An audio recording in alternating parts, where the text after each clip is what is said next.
त्यांना लोकांची जरूरतच नाही, आता आम्ही मशीनच जिंकून येऊ शकतो आणि मग लोकांचं कुठलंही ॲजिटेशन आलं की त्याला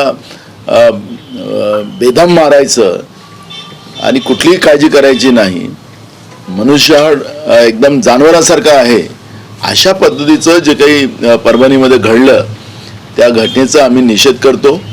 डॉक्टर बाबासाहेब आंबेडकरांच्या प्रतिमेचं आणि त्यांच्या हातात असलेलं संविधान त्याचं जे ज्या पद्धतीने विटंबना झाली त्याचा आम्ही सुरुवातीलाच निषेध केला आणि शासनाने तातडीनं दखल घ्यावी अशा पद्धतीचं शासनाला सांगून सुद्धा शासन जे 3 लोकांचं आज आहे महाराष्ट्रामध्ये ज्यांनी शपथविधी घेतलेली आहे ते फक्त मलाईच्या खात्यासाठी त्यांचं भांडण चाललेलं आहे.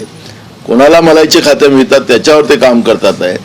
पण प्रशासनाला त्यांनी जे काही आदेश दिलेले आहेत त्या आदेशाच्या आधारावर यांनी ज्या पद्धतीनं त्यांना जो लाठीमार केलेला आहे त्याचं निश्चितपणे परभणीच्या SP वर कारवाई केली पाहिजे, जिल्हाधिकाऱ्यांवरही. कारण की कोण त्यांना आदेश दिले होते की त्यांना लाठीचार्ज करायचे, या सगळ्या व्यवस्थेवर कारवाई करावी आणि यांना सस्पेंड करावं ही मागणी आमची राहणार आहे.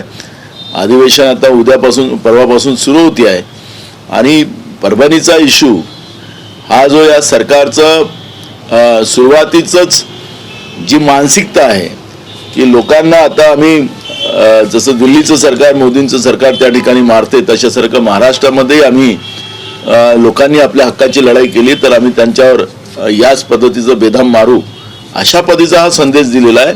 हा महाराष्ट्रामध्ये कदापि चालू शकत नाही. हा शाहू फुले आंबेडकरांचा महाराष्ट्र आहे आणि या महाराष्ट्रामध्ये ही बेबनशाही आणि हिटलरशाही अजिबात काँग्रेस चालू देणार नाही, ही भूमिका आमची आहे.